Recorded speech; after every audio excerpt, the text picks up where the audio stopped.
সেই সাথে আপনার আমার পাড়ের কান্দারি নবী, কামলিওয়ালা নবী, দোজাহানের কান্দারি নবী, যিনি মৃত্যু কবর হাসর মিজান পুলসেরাত 5টা স্টেশনে যে নবী আপনাকে আমাকে সুপারিশ না করলে আপনার আমার এই 5টা স্টেশনে পার হওয়ার কোনো উপায় আছে? আছে কি? সেই নবী, দোজাহানের কান্দারি নবী, আপনার আমার তরানেওয়ালা নবী মুহাম্মদ রাসূলুল্লাহ সাল্লাল্লাহু আলাইহি ওয়াসাল্লামের উপর আমরা দরুদ পড়ি, বলেন সাল্লাল্লাহু আলাইহি ওয়াসাল্লাম।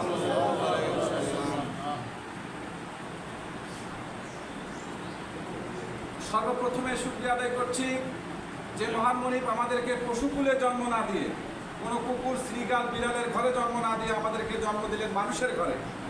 ঠিক কিনা? আমরা কি মানুষ না? মানুষের ঘরে জন্ম পেয়ে আরেকবার শুকরিয়া আদায় করে বলেন আলহামদুলিল্লাহ।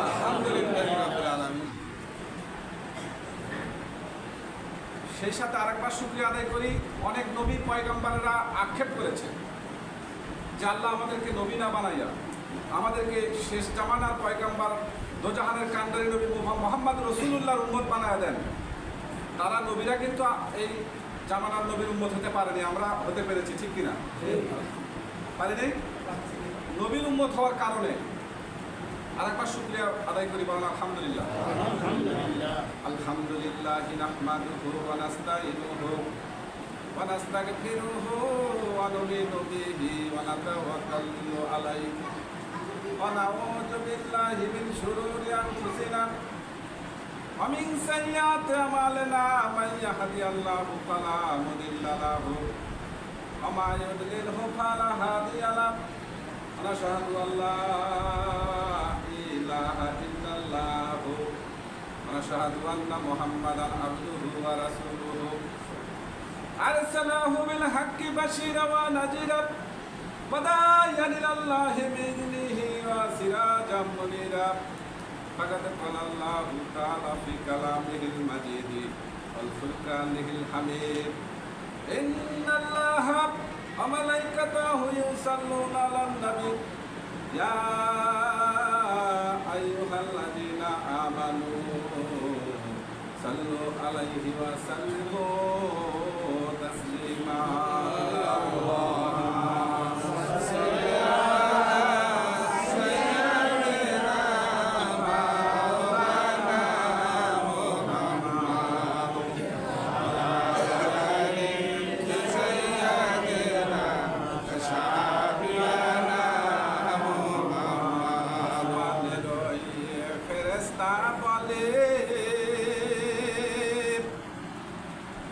আজ আমাদের খুশির দিন, এই ধারাতে জন্ম দিবেন রহমাতাল লিল আলামিন। আল্লাহুম্মা সাল্লি আলা সাইয়্যিদিনা মুহাম্মাদ ওয়া আলি সাইয়্যিদিনা শাফিয়ানা মুহাম্মাদ। নবীজির আগমনে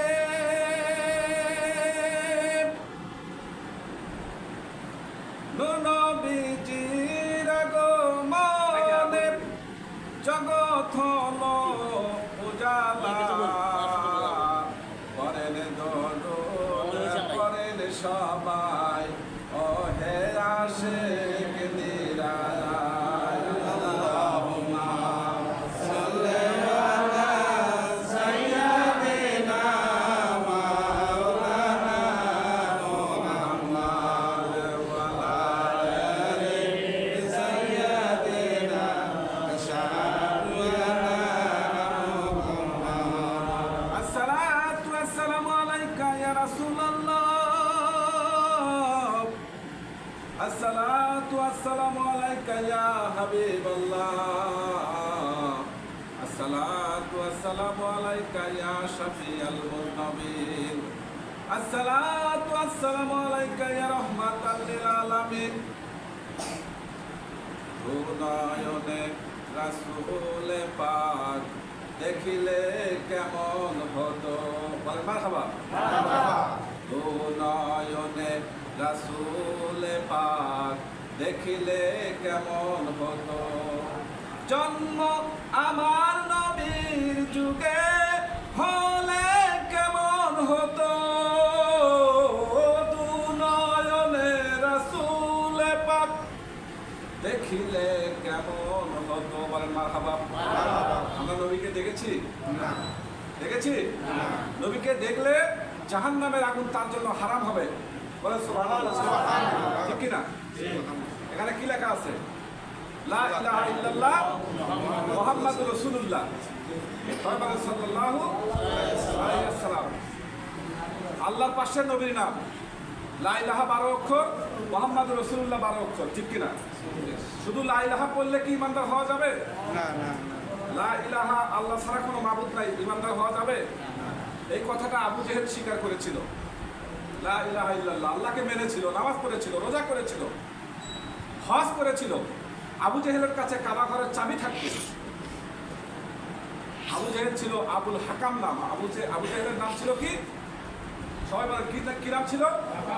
আবুল হাকাম। আবুল হাকাম শব্দের অর্থ হলো জ্ঞানীর পিতা। আবু জেহেল আল্লাহকে স্বীকার করতো, নামাজ পড়তো, রোজা করতো, হজ করতো, কাবা ঘরের চাবি থাকতো, আল্লাহকে স্বীকার করতো, কিন্তু আবু জেহেল ইমানদার হইতে পারেনি। কেন হইতে পারেনি? আবু জেহেল তার ভাতিজা নবী মুহাম্মদ রাসূলুল্লাহকে স্বীকার না করার কারণে সে কাফের হয়ে মৃত্যুবরণ করেছে।